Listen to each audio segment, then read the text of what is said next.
Ассаламу алейкум, құрметті бауырлар. Кеше намаз туралы, фатиха туралы айтып атқан кезде бір кісі сауал қойыпты. Сауал емес, бір ой айтыпты. Мен намаз кезінде елімді ойлаймын, жерімді ойлаймын, қазіргі мынандай жағдайды ойлаймын деген сияқты қылған ғой. Былай қарағанда бір керемет ой, бір патриоттық сезімдер.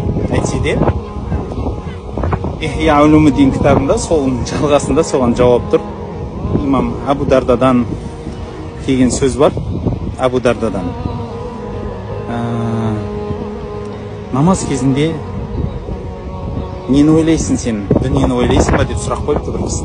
Сонда ол кісі айтыпты: осы дүниеде намаздан үлкен нәрсе жоқ қой. Мен намаз кезінде намазды ғана ойлаймын.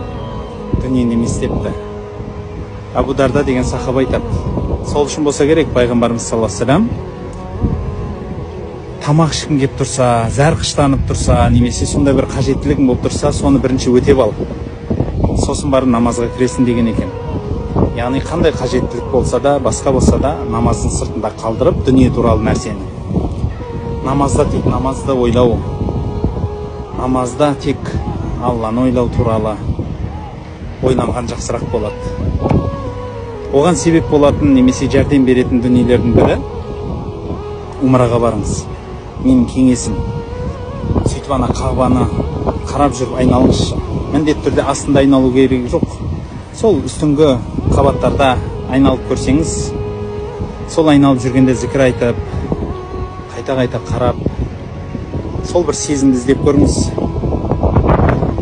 Бір рет болмаса бірнеше рет айналып, бірнеше күн сол сезімді іздеңіз. Егер тапсаңыз, бір керемет өзіңізді жоғалтатындай, тек сіз және Алла, басқа еш нәрсе жоқ.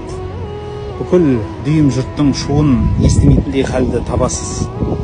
Міне осы хал намазда да болу керек. Соны үйрену үшін де сол жерді аралап жүріп көрсеңіз болады. Және де сол халді намазға қарай көшіру, ол енді көпте қиынет болмайды. Алла өміріңізге береке берсін.